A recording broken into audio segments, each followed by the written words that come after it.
Hey, it's Greg Brown. Grab your logbook, because it's time for another cockpit adventure from the flying carpet. I'm an aviation author, adventure columnist, photographer, former National Flight Instructor of the Year, and Barnes & Noble Arizona Author of the Month. The Flying Carpet is a 4-place single-engine light airplane. In it, my wife Jean and I have long traveled the North American continent, searching behind clouds for the real America, and experiencing aerial adventures like today's all along the way. Learn more at my website, gregbrownflyingcarpet.com, where you can also see photos from most episodes. And I'd appreciate your feedback in my Flying Carpet Podcast Facebook group. Okay, everyone, hop aboard my Flying Carpet. Buckle your seatbelts good and tight, and prepare for takeoff on today's adventure. Flight number 15, Birthday Flowers. Clear prop.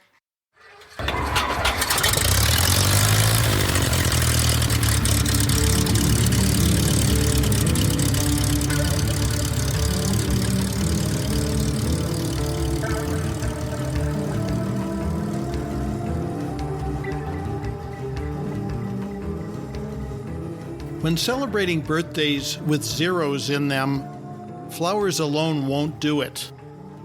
So when Jean marked a new decade, I sought somewhere special we could fly to celebrate. There was a problem, however. Most of our wish list destinations were in Arizona and New Mexico's mountainous high country, where at this time of early March, wintertime temperatures would prevail. It just didn't make sense leaving toasty Phoenix at the nicest time of year to go somewhere cold. But then I remembered a place we'd long hoped to visit, Death Valley, California. Always before the impulse had struck at the wrong time of year. Death Valley you only want to visit in wintertime when everywhere else is too cold. On a lark, I phoned the historic Furnace Creek Inn, now called the Inn at Death Valley, to see if we could get a room on one day's notice. "I'll see what I can do," said the reservationist, "but thanks to record rains, everyone's coming for the biggest wildflower season in years." Tantalized by visions of flower-festooned fields, I held my breath. "I see we're booked up for Saturday night," she said, "but I have a couple rooms left for Sunday." "Seems weird celebrating a birthday in Death Valley," said Jean. But tantalized by those flowers, she arranged Monday off work.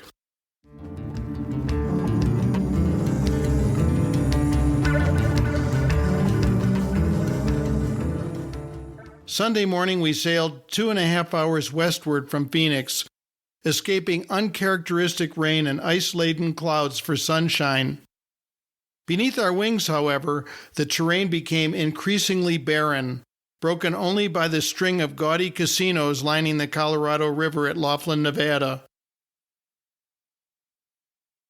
Bypassing Las Vegas, we plummeted over the desolate Funeral Mountains into a brutal moonscape of bone-white salt flats cradled in mineral-tinted rock. Even with 60-mile visibilities, I didn't identify Furnace Creek Airport until we were just 4 miles away. The one giveaway in the featureless monochromatic landscape was the adjacent palm-studded golf course, the only visible green in the entire valley. Flying downwind over parched white salt, our altimeter indicated only 600 feet above sea level. Field elevation here is 210 feet below sea level. "This place is scary," said Jean when we landed. "I hope we'll be okay here." Not a blade of grass could be seen, and nearby dust devils swirled white with salt.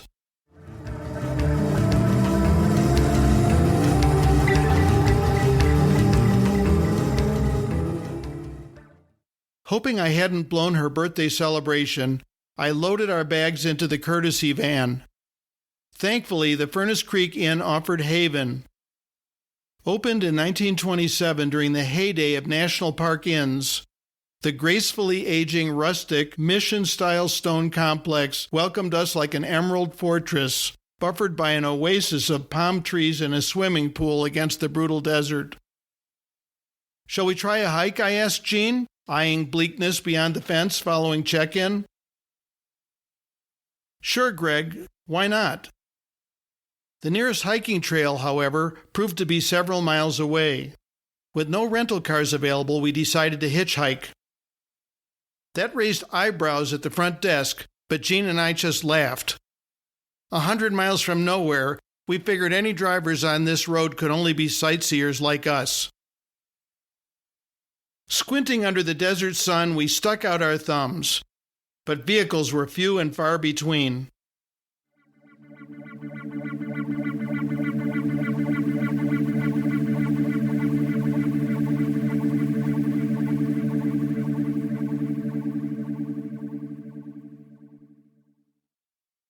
We were just getting that this'll never work feeling when the 6th or 7th car pulled over, an aging Ford Taurus wagon. Behind the cracked windshield were a cheerful middle-aged woman and an elderly man wearing a safari hat. Exchanging hellos, we embarked on those uncomfortable few moments when new acquaintances ponder what they've gotten into. I'm Jane McEwen, said the driver, and this is my father, Bill. Did your car break down? Jean explained that we had landed at Furnace Creek Airport in a light airplane, and since there were no rental cars, we were just hitching a few miles down to Golden Canyon Trail for some hiking.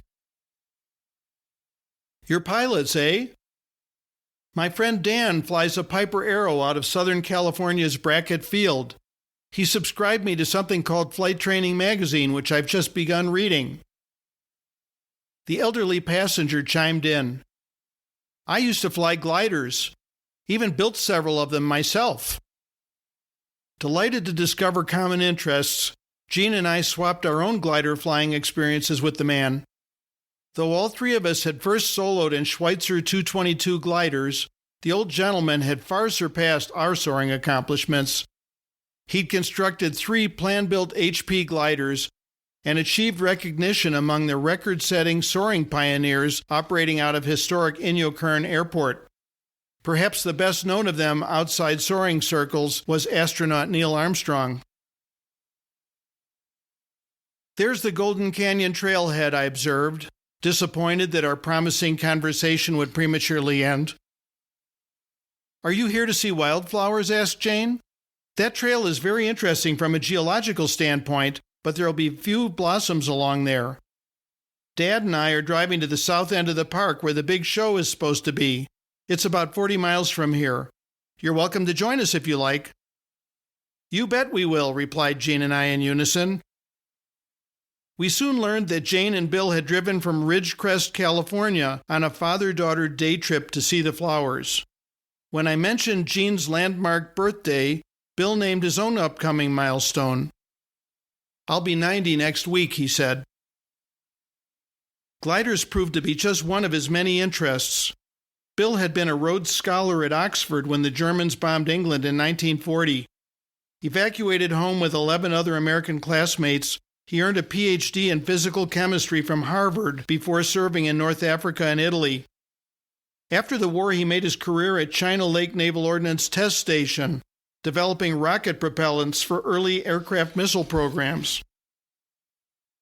Next thing I knew, Bill was swapping molecular formulas for various drug families with Jean, a doctor of pharmacy. His business card, however, identified him as a sculptor. Did you carve that beautiful bolo tie you're wearing? Asked Jean. Bill had, and yet another passion, orchid growing, explained his love of flowers. If you talk with growers, he explained, they'll know my invention for propagating orchids, the McEwen flask.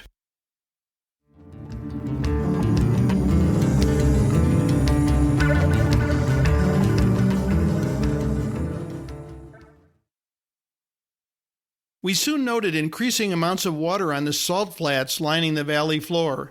Jean pointed out the window to people waiting. Is there always water in this lake? She asked. First time I've ever seen water in it over all these years, Bill replied. That so-called lake turned out to be bad water, the lowest point in the Western Hemisphere at 282 feet below sea level. With annual rainfall of less than 2 inches and daytime July temperatures averaging 115 degrees Fahrenheit, Death Valley is also the driest and hottest place in North America. In 1996, he informed us, daytime highs here exceeded 120 degrees for 40 days. No wonder water and flowers are such rarities here. Our toasty hometown near Phoenix seemed almost Arctic in comparison. Noting a splash of color along the roadside, Jane steered the car onto the shoulder. She had mentioned being an attorney, but not her background as a naturalist. "Here's a flower you pilots will appreciate," she said. "A gravel ghost or parachute plant. Note how the white flowers look like tiny silk parachutes blowing in the wind, while the leaves of the plant appear as if they've been gently lowered to the ground." Nearby, she identified fields of purple desert sand verbena and desert five-spot, its pink to purplish blossoms adorned by 5 namesake splashes of crimson. The biggest show, however, awaited us at the old Ashford Mill ruins. There, in warm sunlight, hovered a breathtaking carpet of desert gold wildflowers, extending far out of sight to ridges of multi-hued rock. Above it all floated snow-covered peaks of the Panamint mountain range. Returning to Furnace Creek, we topped the car's fuel tank for our newfound friends and then headed poolside for a dip.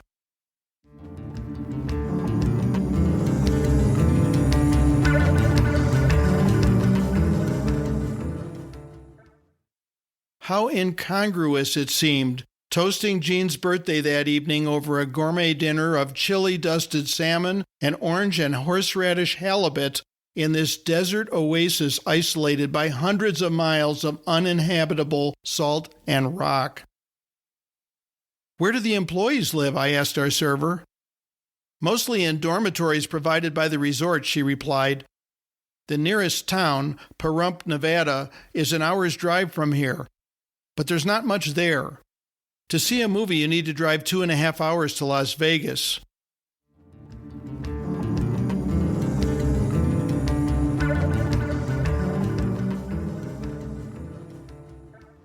"Death Valley didn't seem so dead, did it?" I asked Jean as we steered homeward next morning. "No, Greg," she said. "This was a wonderful birthday. I feel rejuvenated.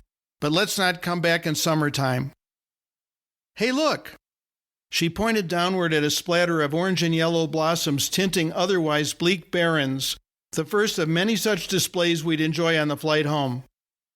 2 days later, the press would trumpet the biggest Death Valley wildflower explosion in 100 years.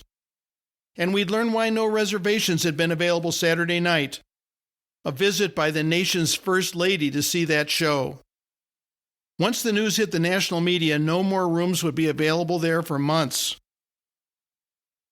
Despite my best efforts, I guess Jean got birthday flowers after all.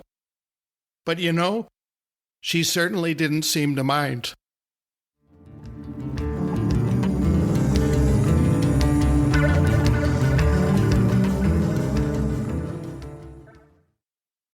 Thanks for riding along on today's Flying Carpet adventure. Please help me continue this podcast by sharing your favorite Flying Carpet episodes on social media, posting reviews on your favorite podcast directories, and donating via my Greg Brown Flying Carpet website. Thanks in advance for your support. You can find photos from most episodes at my website, gregbrownflyingcarpet.com. If you enjoyed today's episode, please check out my book of aviation adventure stories, Flying Carpet, The Soul of an Airplane, for which I was named Barnes & Noble Arizona Author of the Month. Learn about that and my other aviation books at gregbrownflyingcarpet.com. Also at gregbrownflyingcarpet.com, you'll find my views from the Flying Carpet aerial photography, available in fine art metal prints and pilot achievement plaques.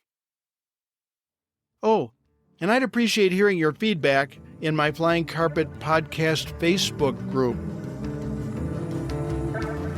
Follow my social media sites, most of which can be found by searching Greg Brown Flying Carpet. And consider joining my Student Pilot Pep Talk group on Facebook. Thanks again for joining me on today's Flying Carpet Cockpit Adventure. Music by Hannes Brown. See you next time.